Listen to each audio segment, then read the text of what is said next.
Parte del tema de hoy, vamos a tratar sobre el Arca de la Alianza. Lo que os voy a contar va a ser muy breve, solo como a título de introducción. Estuvimos hablando sobre los hallazgos de Ron Wyatt, un arqueólogo aficionado que halló cosas impresionantes, de las cuales nosotros ya presentamos anteriormente. Y hoy vamos a centrarnos exclusivamente sobre el apartado que él también dice que encontró, el Arca de la Alianza. ¿Qué era el Arca de la Alianza? Vamos a hacer un breve resumen. El Arca de la Alianza era el objeto más sagrado que había en el templo de Dios. Primero fue llevado en el tabernáculo, la tienda que desmontaban, iban llevando por el desierto, finalmente se puso en el templo. ¿Y qué había en esta arca? Esta arca contenía los 10 mandamientos de Dios, contenía la vara de Aarón, con la cual se hicieron los milagros de cruzar el Mar Rojo, y otras cosas, o sea, daban un golpe, Aarón daba un golpe, y ¡pam!, se abrían, Moisés daba el golpe, se abría todo, y además contenía en una pequeña vasija, en una urna, el maná, con el cual, llamado pan del cielo, se mantuvieron durante 40 años el pueblo hebreo por el desierto, era su comida, que además enseñó una gran lección al pueblo hebreo, porque antes de recibir los 10 mandamientos, el maná caía diariamente, y el viernes caía una porción doble que ellos podían coger.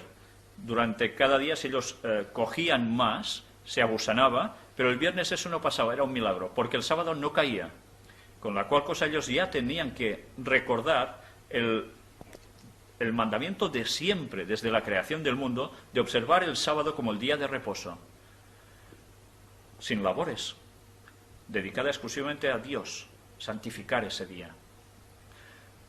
Y esto estaba como una enseñanza ya antes de recibir los 10 mandamientos, en los cuales, como estuvimos mostrando también en estudios bíblicos, el sábado ya se marca como el cuarto mandamiento de la ley de Dios.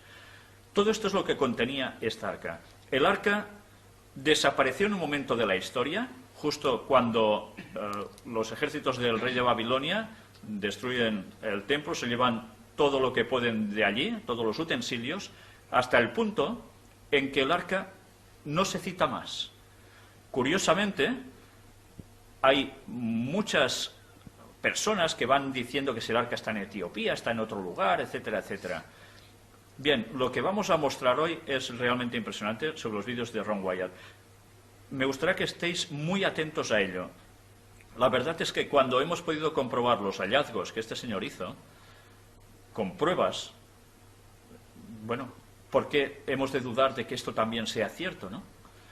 Pero aún y así, antes de generar, o mejor dicho, de mostrar el vídeo, que es una filmación muy, muy impresionante de todo lo que él encontró al respecto, quiero leeros un texto bíblico que diréis, ¿y esto qué tiene que ver? Bien, tiene que ver porque veréis una experiencia que se narra aquí, en el libro de Daniel capítulo 10, versículos del 5 al 11, que tienen muchísimo que ver con algo que le sucedió a Ron Wyatt. Yo personalmente no he visto en ningún momento que ni él ni nadie cercano a él haya considerado este texto como una prueba de que lo que le aconteció a él provoca que sea una realidad. Pero a mí, cuando enseguida me vinieron a la mente las escenas que él narra, me recordó un texto bíblico en el cual sucede algo bastante parecido. Luego lo veremos en la filmación. Yo ahora os lanzo este texto. Y alcé mis ojos y miré, y aquí un varón vestido de lino y ceñidos sus lomos de oro de Ufaz. Su cuerpo era como de berilo, y su rostro parecía un relámpago, y sus ojos como antorchas de fuego, y sus brazos y sus pies como de color de bronce bruñido, y el sonido de sus palabras como el estruendo de una multitud. Y solo yo, Daniel, vi aquella visión, y no la vieron los hombres que estaban conmigo, sino que se apoderó de ellos un gran temor, y huyeron y se escondieron. Quedé pues yo solo, y vi esta gran visión, y no quedó fuerza en mí. Antes mi fuerza se cambió en desfallecimiento, y no tuve vigor alguno. Pero oí el sonido de sus palabras, y al oír el sonido de sus palabras caí sobre mi rostro en un profundo sueño, con mi rostro en tierra. Y aquí una mano me tocó e hizo que me pusiese sobre mis rodillas y sobre las palmas de mis manos. Y me dijo: Daniel, varón muy amado, está atento a las palabras que te hablaré, y ponte en pie, porque a ti he sido enviado ahora. Mientras hablaba esto conmigo, me puse en pie, temblando. ¿Sabéis? Esto que le acontece a Daniel y a gente que estaba cerca a él, vamos a ver cómo a Ron Wyatt le sucedió algo prácticamente igual. Bien, esta es la idea que os quiero dejar. Con esto no os estoy diciendo que Ron Wyatt fuera un profeta, pero sí considero, después de haber hecho ciertas indagaciones, que realmente fue un hombre dirigido por Dios. Y cuando nosotros presentamos las filmaciones sobre sus hallazgos, estuvimos presentando algo que era sobre la destrucción de Sodoma y Gomorra y ciudades de la llanura, destruidas por Dios con azufre. Mirad qué hemos conseguido, que es precisamente algo relacionado con esas ciudades, con la destrucción de esas ciudades. Lo que os voy a mostrar ahora, para mí, bueno, es de una emoción tremenda. Esto que veis aquí, esto,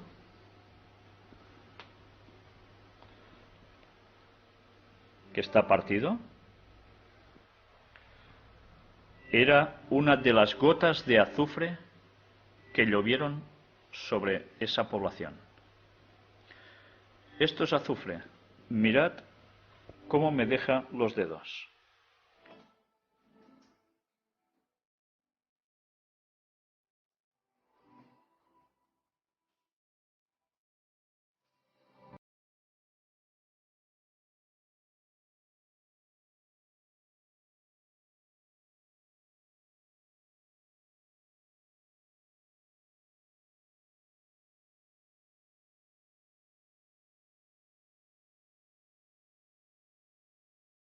Si os habéis dado cuenta, el color de este azufre es bastante blanquecino dentro de todo. Tiene un pequeño tono amarillento, verdoso, pero muy suave. El azufre que nosotros tenemos aquí es un azufre de un color amarillo verdoso muy llamativo, pero que además tiene unas características distintas a este que tenéis aquí. ¿Sabéis? Cuando el azufre normal lo encendéis, hace una llamarada bastante impresionante. Este azufre, si se enciende, la llamarada es mucho más potente. Pero curiosamente, el análisis de este azufre muestra que tiene una composición pura del 95% aproximadamente. Mientras el azufre que nosotros podemos tener en la Tierra llega alrededor de los 30-35% de pureza por ciento. No llega a los 40%. ¿De dónde procedió este azufre? Para que llegue a tener el 95%, solo se encuentra cristalizado en la Tierra, pero jamás así. Aquí tenéis algo que llovió del cielo y provino de Dios. Si vosotros pudieseis oler, en las imágenes lo tendréis muy difícil, pero os digo que el olor de este azufre es más intenso que el que nosotros tenemos habitualmente. Bien, pues esta era una de las pequeñas sorpresas que quería daros. ¿Ya veis cómo me quedan los dedos con todo esto? Queda como un yeso. Es distinto del tacto del azufre que nosotros tenemos aquí. Sencillamente quería mostraros una de las pruebas de lo que este señor encontró. No son bromas. Y ahora ya vamos a dar paso definitivamente a un vídeo en el cual él habla del asunto del Arca de la Alianza. Posteriormente iremos pasando otros, hay más hechos al respecto. Este creo que a modo de introducción era muy bueno porque cuenta bastantes cosas. Y tenemos una sorpresa especial para vosotros que aún no hemos podido terminar de preparar. Ya está hecha, pero le faltan unos detalles. Y eso lo mostraremos en su momento cuando pueda ser. porque vale la pena que veáis, porque yo he tenido el convencimiento pleno de que este hombre no mentía para nada. Vamos pues ya a entrar el vídeo. El Arca de la Alianza. Antigua ciudad de Jerusalén.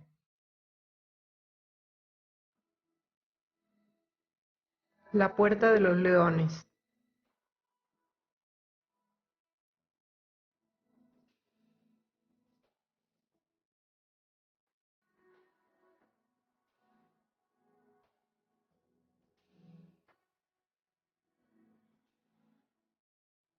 La cueva de Sedequías o canteras de Salomón.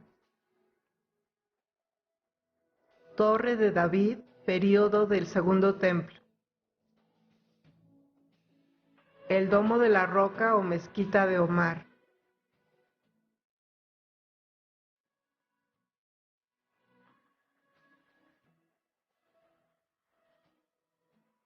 Muro occidental, período del Segundo Templo.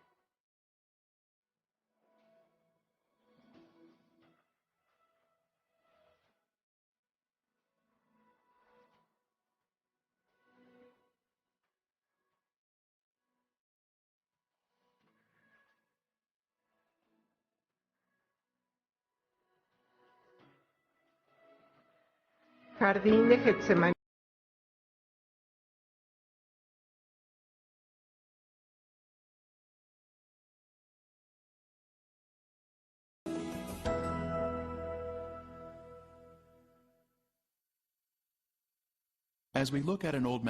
Al observar un mapa antiguo de Jerusalén, podemos ver la iglesia del Santo Sepulcro, situada bien adentro de las murallas de la ciudad.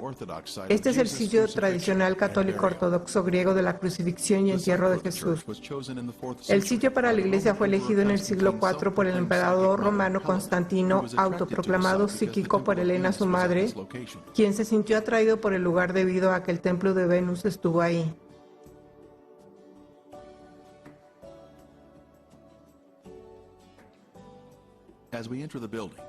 Al entrar en el edificio podemos ver un mural de la crucifixión y entierro de Cristo.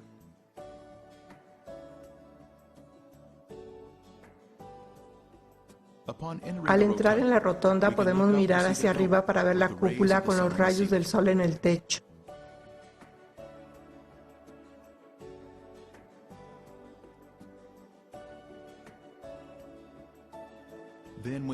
Luego nos desplazamos hacia abajo para ver la tumba. Nos preguntamos, ¿es esta la ubicación correcta de la crucifixión de Jesús y el entierro? ¿Este sitio coincide con el relato bíblico? A medida que caminamos hacia la salida, vemos la adoración de la piedra de la unción, donde algunos piensan que el cuerpo de Jesús fue preparado para el entierro. Desde la iglesia nos dirigimos en dirección norte hacia la puerta de Damasco. Estamos viajando a través de un bazar musulmán y es viernes, así que los musulmanes están fluyendo a la ciudad para la adoración. Nuestro destino es un lugar alternativo para el sitio de la crucifixión de Jesús, uno que está fuera de la ciudad.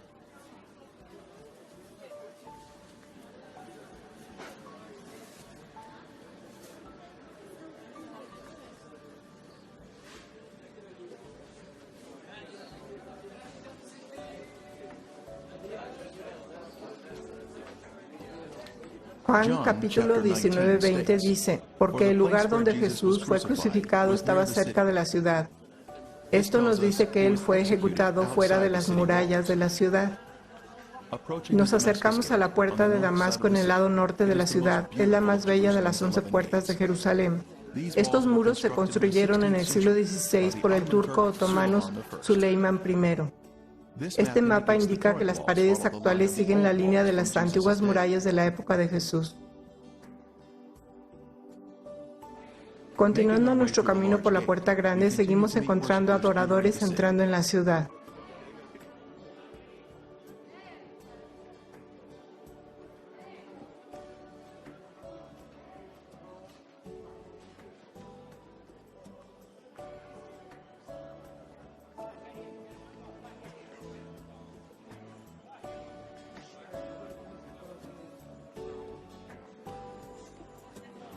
Podemos ver la estructura ornamentada de las paredes y al mirar hacia abajo, aún hoy en día puede verse la base de las paredes hechas a partir del 31 después de Cristo.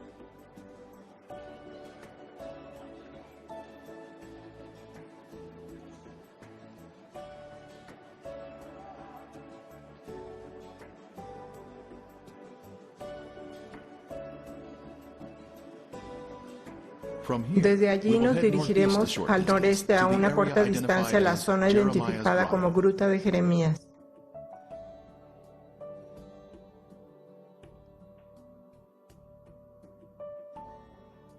Es ahí donde podemos ver el lugar de la calavera que fue descubierto a finales del siglo XIX.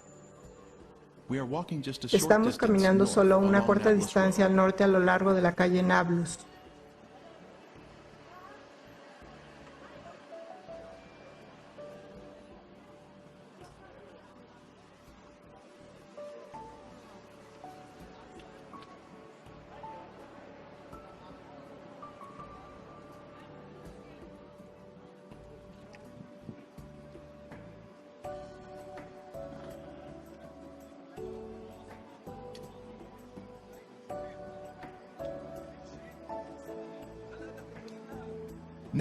A continuación, vamos al este sobre Conrad Schick y nos dirigimos al territorio de la tumba del jardín.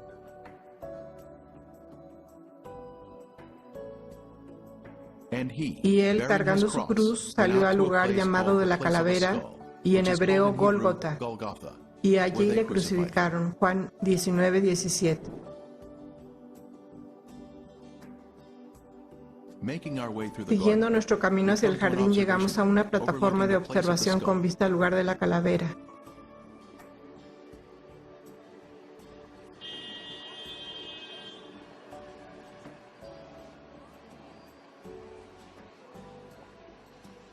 Podemos ver las dos cuencas de los ojos y la nariz.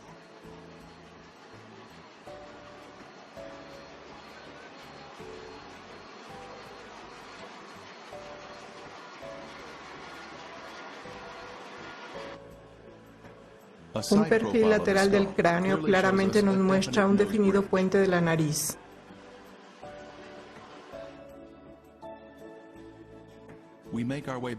Regresamos a la zona del jardín.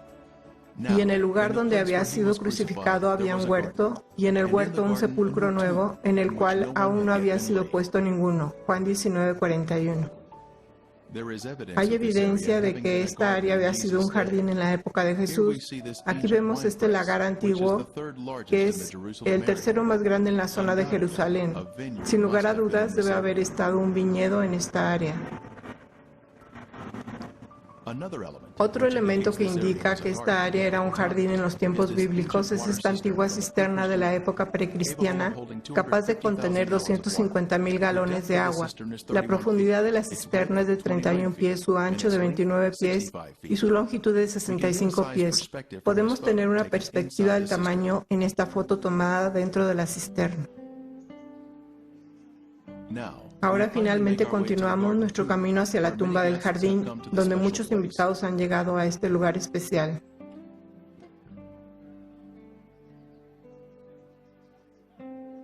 La tumba fue descubierta en 1867, después fue hecha una extensa investigación en 1883 por el general Charles Gordon, que la asoció con el lugar de la calavera y el área de la crucifixión de Jesús.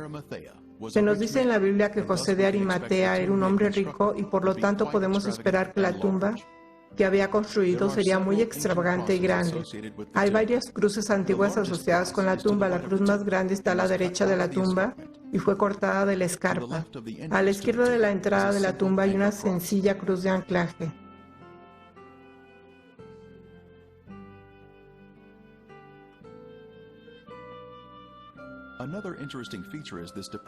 Otra característica interesante es esta depresión que ha sido excavada en la base de la roca por los primeros cristianos para sentarse en la saliente de piedra y practicar la humildad del servicio o lavado de pies. Una piedra grande habría sido rodada en este rastro y habría tapado la entrada de la tumba. y lo puso en un sepulcro que estaba cavado en una peña, e hizo rodar una piedra a la entrada del sepulcro. Entonces ellos fueron y aseguraron el sepulcro sellando la piedra.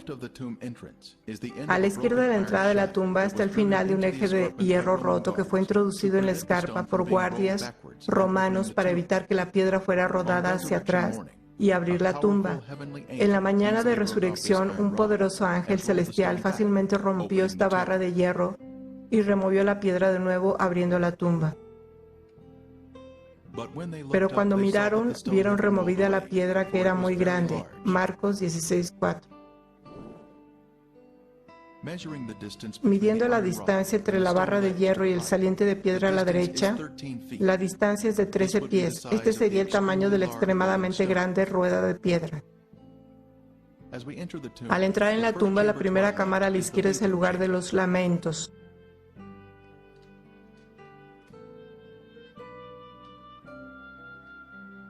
Al mirar a la derecha podemos ver una cripta que ha sido usada. La zona de los pies fue cortada, alargando el espacio para el entierro. Aquí es donde el Hijo de Dios descansó después de haber vivido una vida desinteresada y sin pecado para nosotros. A la derecha hay una cripta sin usar. Entonces miramos de nuevo sobre la cripta usada, donde los ángeles se sentaron en los extremos después de que Cristo había resucitado.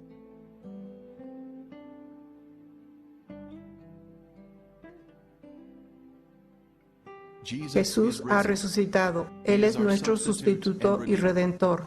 Alabado sea el Señor.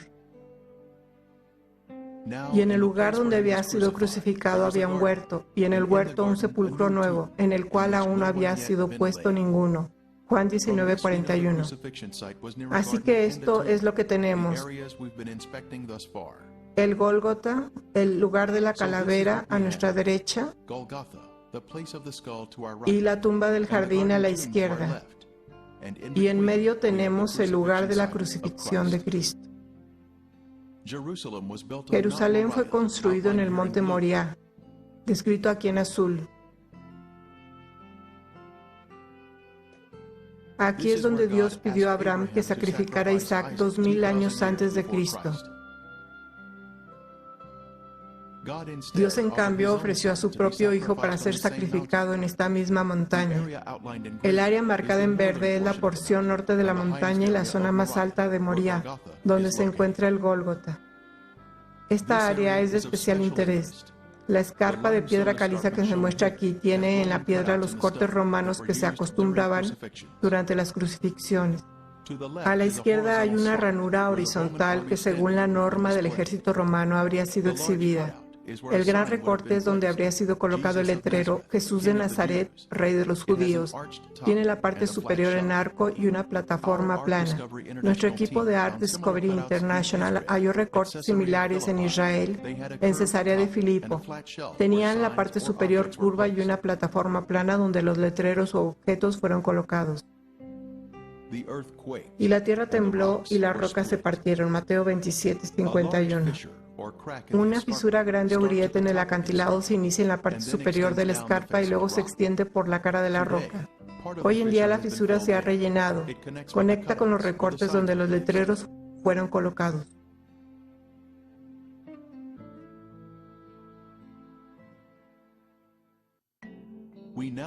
A continuación presentamos el material más importante del mundo, el descubrimiento del Arca de la Alianza y las pruebas que contiene.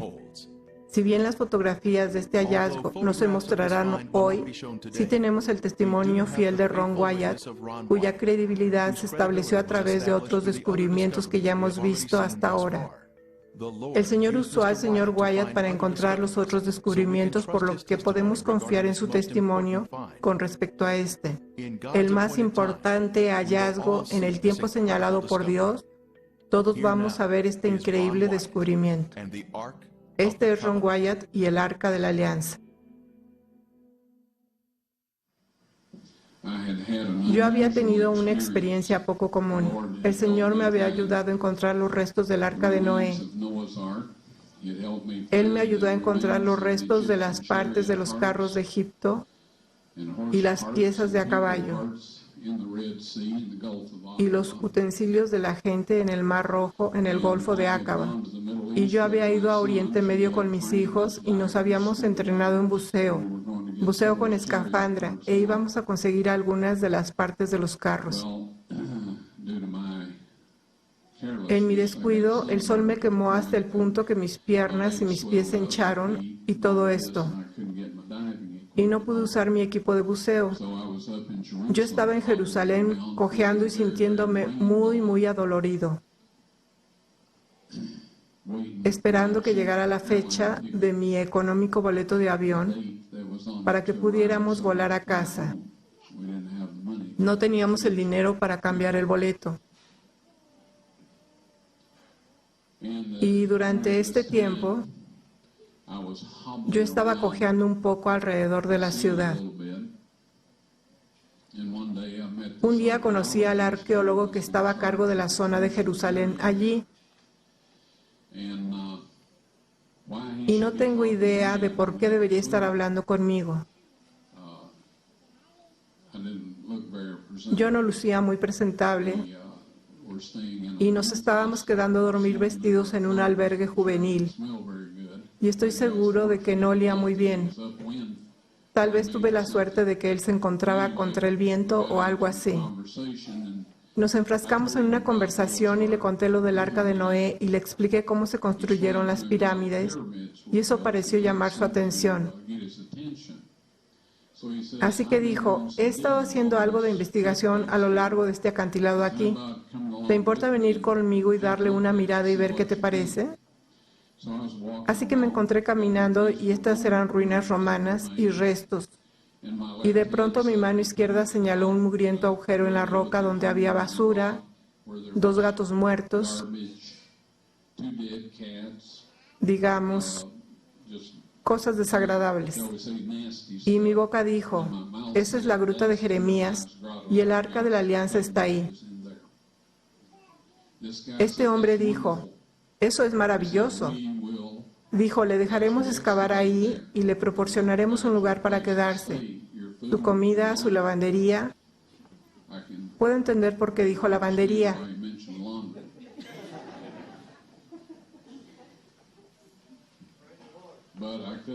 Pero yo no podía entender a una persona judía siendo tan generosa. Eso no es su naturaleza. Me quedé de piedra porque yo no había estado pensando en el Arca de la Alianza en lo absoluto. Ya sabe, estaba preguntándome por qué no habíamos sido capaces de obtener algunas ruedas de los carros. Saben, yo oro por todo.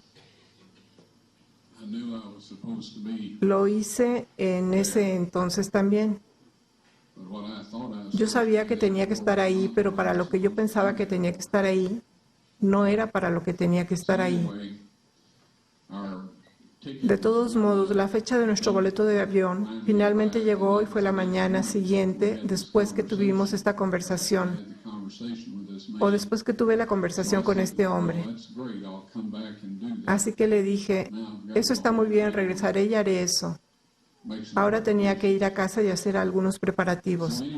Así que me fui a casa preguntándome por qué sería posible que el Arca de la Alianza estuviera en ese lugar.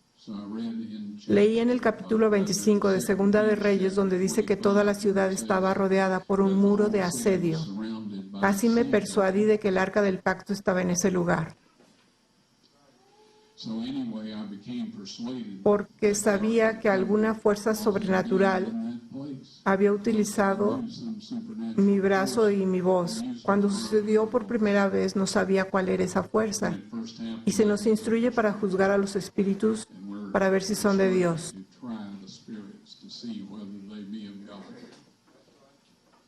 No podemos jactarnos de nosotros mismos y decir cualquier cosa que venga de nuestra boca, porque yo oro que todo lo que hable sea de Dios. Tenemos que comprobarlo con la ley y el testimonio, independientemente de dónde proceda, aún de nosotros mismos. Ahora bien, lo que descubrí cuando empecé a excavar hacia abajo esa pared del acantilado, en primer lugar descubrí los recortes en la pared del acantilado, donde se habían colocado los letreros: Jesús de Nazaret, Rey de los Judíos. Encontré los agujeros de la cruz en un lugar que no tenía idea que estarían y que era en la base de ese acantilado. Por supuesto, ahora que los encontramos, nos dimos cuenta que ahí estaba el camino público de los que iban y venían por ahí, el lugar ideal para una crucifixión. Tenía que ser, de lo contrario, los romanos probablemente no lo habrían elegido. Ron Wyatt trabajó durante muchos años en la excavación del Arca del Pacto. Llevó a cabo su trabajo bajo un permiso expedido por la Autoridad de Antigüedades de Israel, pero el permiso no se hizo público debido a la naturaleza y la sensibilidad de la obra.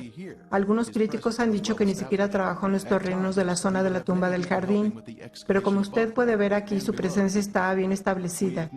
A veces habría mucha gente ayudando con la excavación sobre el suelo y por debajo. Reconocemos que el libro de los Macabeos en los Apócrifos no es un libro inspirado, pero puede tener alguna información histórica que podemos recoger. Aquí dice, ahí Jeremías encontró una caverna, metió en ella el arca, el toldo que la cubría y el altar del incienso, y luego tapó la entrada con piedras. Este lugar quedará secreto hasta que Dios tenga compasión de su pueblo disperso y lo reúna. Entonces el Señor mostrará de nuevo estos objetos. Segunda de Macabeos 2, del 5 al 8.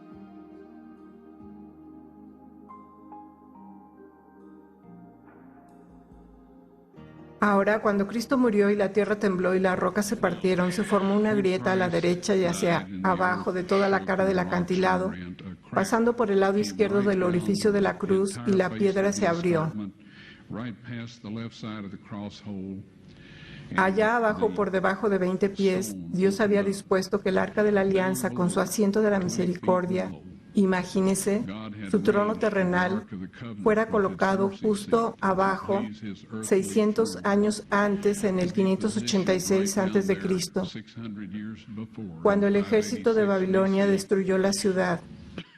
Cuando el centurión metió la lanza en el vaso de Cristo y probablemente en el ventrículo izquierdo para asegurarse de que estaba muerto antes de darle el cuerpo a José de Arimatea, al retirar la lanza, las células separadas de color rojo sangre y el suero de la sangre del Hijo de Dios se derramaron, cayeron a través de esa grieta sobre el asiento de la misericordia. Y eso ratificó el antiguo y el nuevo pacto. Avancé en esta cámara que estaba impecable. El mobiliario fue establecido en perfecto orden. El Arca de la Alianza había sido colocada contra la pared, al final de la cueva. El final de la cueva era un hermoso cristal irradiando los colores del arco iris. Sé de la nueva era y de todos los que usan el arco iris. También lo hacen los homosexuales y otros, pero Dios lo usó por primera vez. Está alrededor de su trono y está alrededor de su trono terrenal. No hay velo en esta configuración, por lo tanto, es terrenal. Es el templo de Dios en la tierra o de su residencia donde una vez habitó. Cuando la encontré, había allí 4 jóvenes de pie y empecé a decir, ¿qué están haciendo aquí? Me quedé helado. No me podía mover, no podía respirar, no podía hacer nada. Uno de ellos dijo, somos los 4 ángeles que han estado cuidando el arca desde que Moisés puso las tablas de piedra en ella. Y me indicaron que preparara mi videocámara con el tripié y la dirigiera hacia el arca de la alianza. Y se acercaron y levantaron el propiciatorio. No sé qué tan pesado sea. Nunca he tratado de levantarlo, pero es de oro macizo. Y el ángel dijo, saca las tablas de piedra de allí. Dios quiere que todos puedan verlas. Yo las saqué. Pusieron el asiento de la misericordia de nuevo sobre el arca de la alianza. Yo retrocedí un poco y el ángel vino y tomó las tablas de piedra y las puso en una saliente de roca dentro de la cámara. Y luego me dio instrucciones para tomar una muestra de sangre del asiento de la misericordia y hacerla analizar, y yo hice todo lo que el ángel me dijo que hiciera. Siendo breve, la sangre seca es sangre muerta.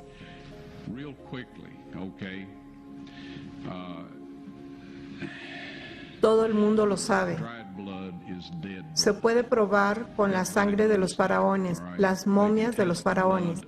Hay ciertas cosas que pueden hacer, pero no pueden obtener el número de cromosomas por cualquier método que yo conozco. Las cosas van cambiando y yo no pretendo saberlo todo. Sin embargo, sé que no hay manera de que pueda conseguir un conteo de cromosomas de sangre muerta.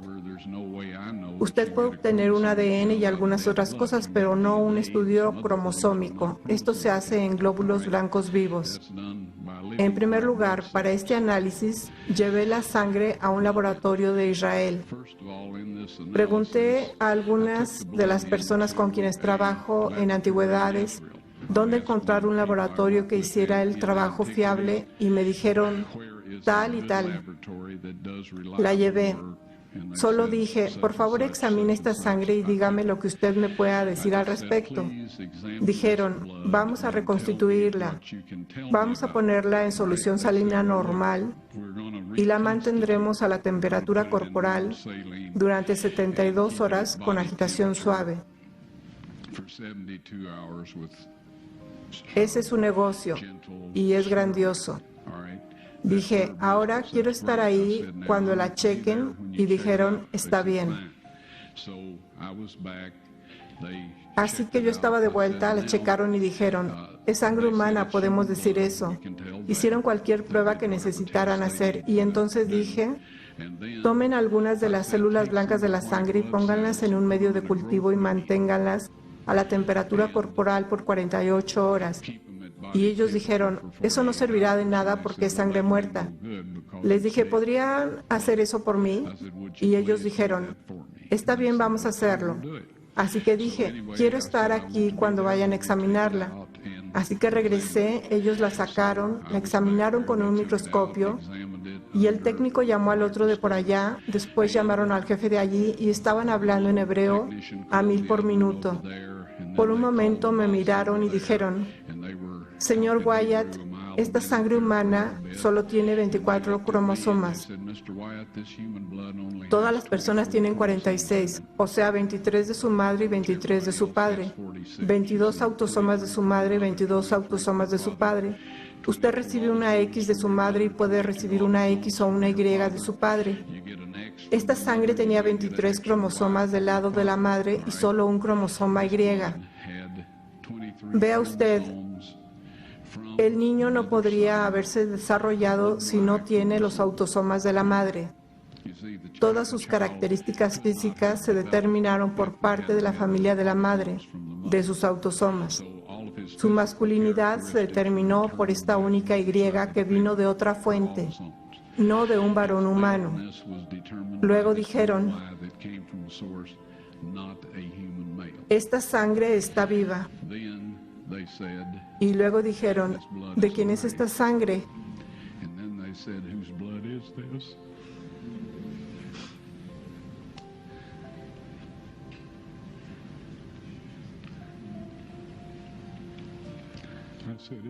Les dije, esta es la sangre de su Mesías.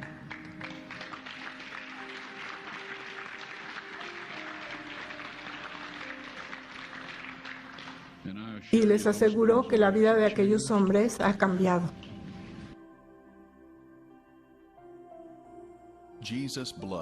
La sangre de Jesús brotó de su costado, una corriente carmesí sobre las rocas de abajo y sobre el propiciatorio del Arca del Pacto, ratificando el antiguo y el nuevo pacto.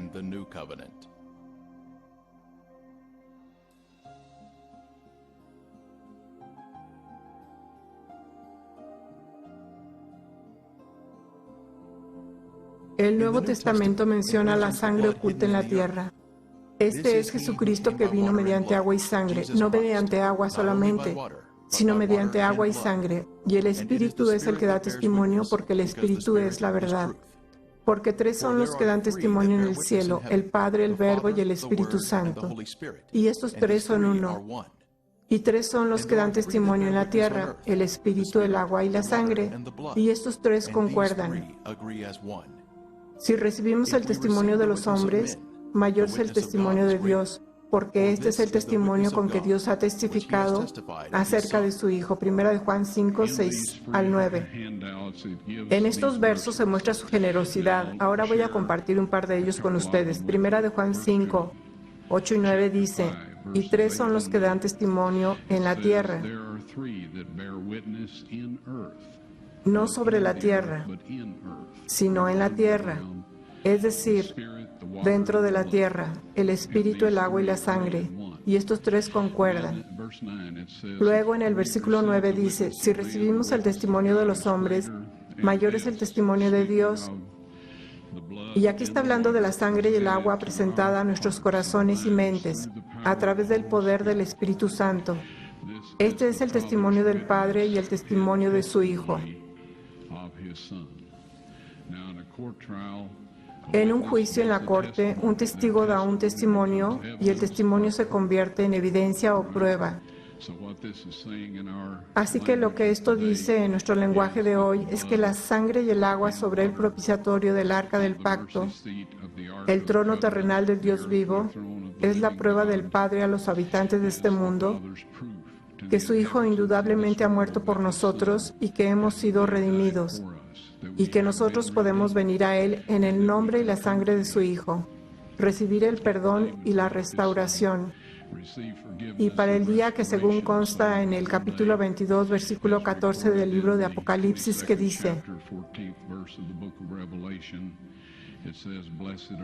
bienaventurados los que lavan sus ropas para tener derecho al árbol de la vida y para entrar por las puertas en la ciudad. El pago, queridos amigos, se ha hecho, y en el tiempo señalado por Dios, ustedes serán capaces de ver la prueba por sí mismos. Creo que el Arca de la Alianza va a quedarse donde está toda la eternidad. Es la prueba de Dios, Padre, a los habitantes de esta tierra de que su Hijo murió por nosotros. Hay algunas cosas que van a suceder en el futuro que involucrará a 144,000 para llegar a ver eso. Esto no está de acuerdo con un montón de historias de la gente sobre el milenio y todo. Amigos, voy a tener que decirles esto: nada va a pasar como la mayoría lo piensa. La Biblia dice: no corras tras la multitud para hacer el mal. Dice: ancha es la puerta y espacioso el camino que lleva a la perdición, y muchos son los que entran por ella. Porque estrecha es la puerta y angosto el camino que lleva a la vida, y pocos son los que la hallan. Así que todas estas doctrinas sobre el milenio y todas estas cosas son fábulas. No va a suceder de esa manera. Tenemos que ir al Padre en el nombre y la sangre de su Hijo, pedir perdón y restauración a su semejanza. Lea la versión King James de la Biblia a menudo con entusiasmo y con oración, y Dios les revelará lo que necesitan saber para estar listos.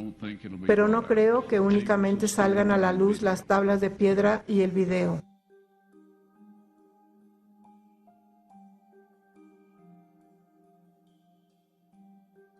En el Antiguo Testamento se menciona una unción especial sobre el Arca de la Alianza.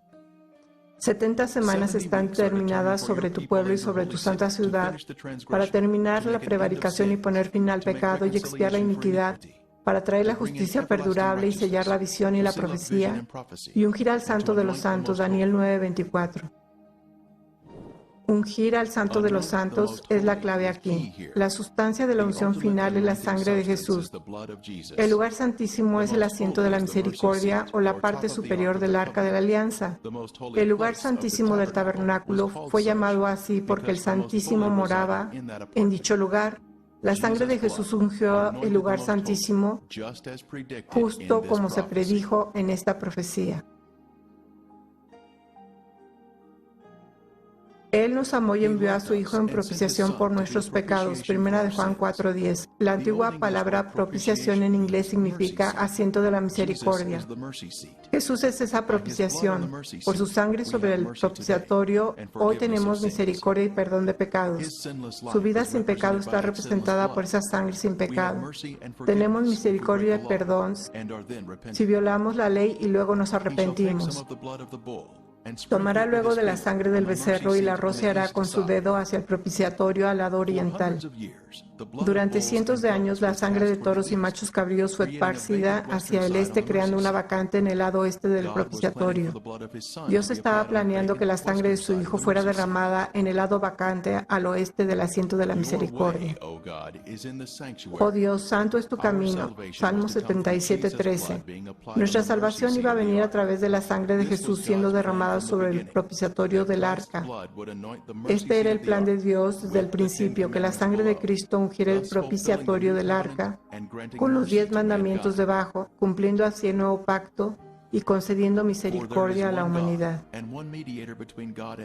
Porque hay un solo Dios y un solo mediador entre Dios y los hombres, Jesucristo, hombre, el cual se dio a sí mismo en rescate por todos, de lo cual se dio testimonio a su debido tiempo. Primera de Timoteo 2, del 5 al 6. Este es un evento futuro en el que toda la humanidad verá la evidencia irrefutable de que Jesús es el Mesías, porque la vida de la carne en la sangre está y yo os la he dado para hacer expiación sobre el altar por vuestras almas, y la misma sangre hará expiación por las personas. Levítico 17:11. La sangre de Jesús tenía que ser derramada sobre el arca para expiar nuestros pecados. Su vida sin pecado estaba en la sangre y pagó por nuestros pecados cuando se derramó sobre el propiciatorio. El asiento de la misericordia tiene una moldura con una campana, lo que significa la vida, y una granada significando la resurrección. Esto representa a Jesús, nuestra vida y resurrección. Uno de los objetos que el Señor Wyatt entregó a las autoridades de antigüedades de Israel es esta granada de marfil. Cuenta con una inscripción alrededor de su desnivel diciendo: Santidad a los sacerdotes, pertenecientes al templo del Señor Yahweh. Este es el único objeto de conocimiento público del primer templo, el templo de Salomón. Se ofrece en un sello israelí junto a una imagen del templo de Salomón. La granada de marfil se exhibe hoy en el Museo de Israel bajo custodia segura. Como cordero fue llevado al matadero, Isaías 53:7. Mas él herido fue por nuestras rebeliones, molido por nuestros pecados, Isaías 53:5.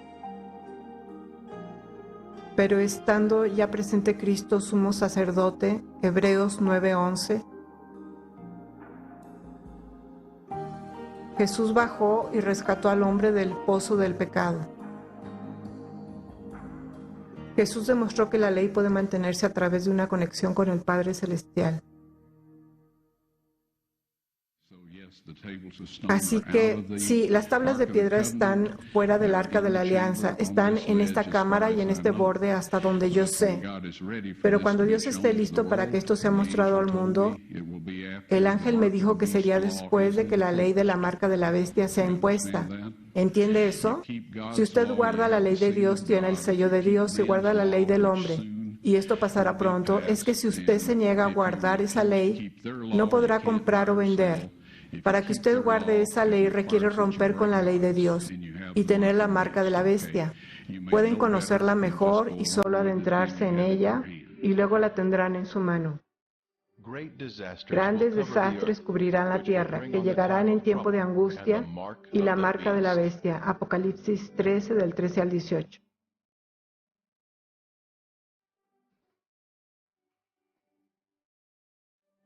Hay una gran controversia en la actualidad. Las fuerzas de la oscuridad se rebelan contra las fuerzas de la luz en una gran batalla por nuestras almas. En un futuro próximo, esto culminará en el enfrentamiento de la marca. Aquí tenemos dos grupos identificados en dos textos durante esta legislación de la marca de la bestia. Este es el primer grupo, los perdidos. No tienen reposo de día ni de noche los que adoran a la bestia y a su imagen, ni nadie que reciba la marca de su nombre. Estas personas han recibido la marca de la bestia. El siguiente grupo son los salvados. Aquí está la paciencia de los santos, los que guardan los mandamientos de Dios y la fe de Jesús. Los salvados están obedeciendo los 10 mandamientos durante la legislación de la marca de la bestia. A través de la fe de Jesús, se ha negado a seguir la ley de la bestia y su gobierno, que va en contra de los 10 mandamientos. Ellos han permitido que el Espíritu Santo sea a cargo de sus vidas para que puedan convertirse en los vencedores y obedientes a la ley de Dios.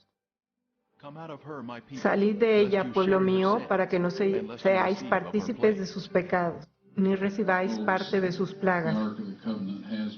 Amigos, el arca de la alianza ha sido hallada, las tablas de piedra están disponibles. Cuando Dios esté listo, serán mostradas a los habitantes de esta tierra y cada uno de ellos conocerá lo que Dios requiere de ellos.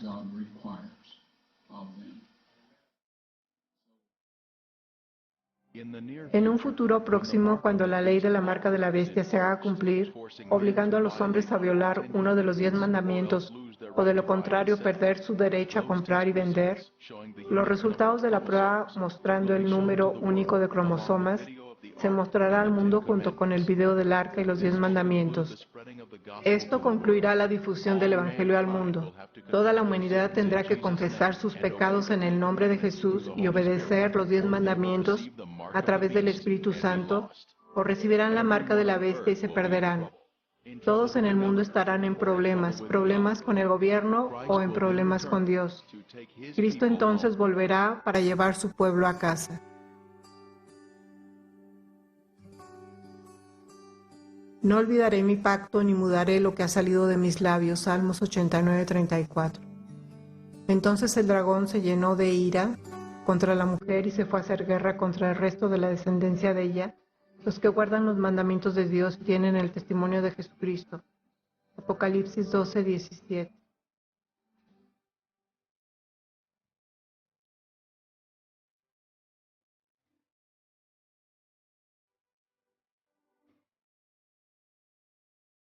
Si me amáis, guardad mis mandamientos. Juan 14:15.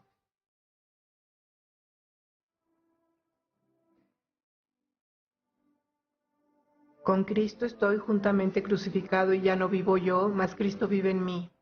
Y lo que vivo ahora en la carne, lo vivo en la fe del Hijo de Dios, el cual me amó y se entregó a sí mismo por mí. Gálatas 2:20.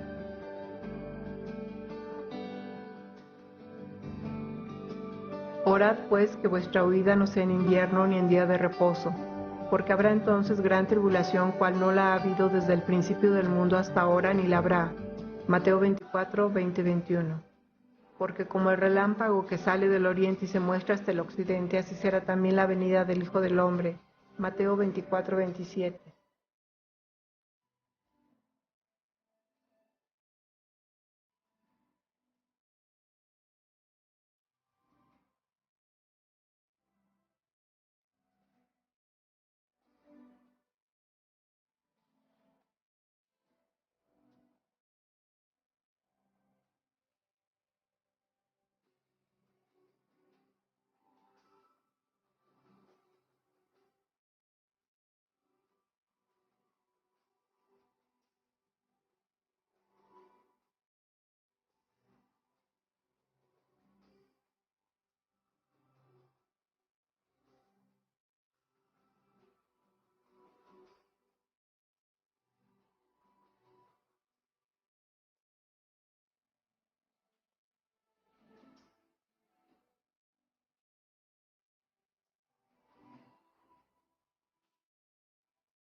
Bien, ya habéis visto el vídeo sobre el arca de la alianza y Ron Wyatt, como él dice que encontró esta arca.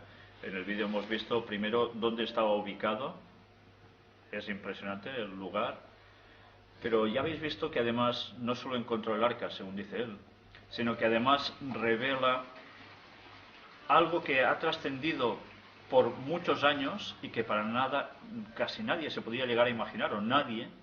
Y es que cuando hubo la crucifixión de Cristo, cuando hubo ese gran temblor de tierra que partió las rocas, él, que encuentra el lugar de las cruces donde fueron puestas, una brecha había partido la roca desde los pies de la cruz, una piedra caliza, explica él, en la cual cuando el soldado le clava la lanza en el costado a Jesús, fluye el agua y la sangre que le queda, le desciende por el cuerpo, y gracias a que estaba mezclado la sangre con el agua, va filtrando, no sé si son 5 o 6 metros hacia abajo, donde curiosamente, la casualidad de la vida, imaginaos qué casualidad, el arca estaba escondida en la cueva, justo en ese monte Calvario, donde Cristo fue crucificado. 600 años antes, los sacerdotes piadosos la habían puesto allí. Y esas gotas de la sangre de Jesús caen encima del propiciatorio, de la tapa del arca, con lo cual se cumplía un simbolismo que trasciende, bueno, todo lo que las personas podíamos llegar a pensar. El simbolismo de cuando el procedimiento que se utilizaba en el Antiguo Testamento del sacrificio de los animales, como una vez del año entraba el sumo sacerdote a tirar esas gotas de sangre sobre el arca del propiciatorio, y cómo después de tantos años literalmente Cristo cumplía con esa simbología. Se había encontrado el tipo con el antitipo. Y esto trasciende absolutamente todos los textos bíblicos que nosotros podíamos ver sobre la sangre de Cristo, esa magnífica importancia. Bien, yo no sé si esto a vosotros os ha dejado sorprendido. Yo cuando hace años me enteré de todo esto, tenía al principio mis reservas. La verdad es que en un principio soy bastante incrédulo ante las cosas y me gusta investigar a ver si las cosas realmente son así. Y la verdad es que todo lo que he ido hallando al respecto, incluso lo último que hemos hecho hace pocos días al respecto, que más adelante os mostraremos, no me hace otra cosa nada más que creer en la autenticidad de todo esto.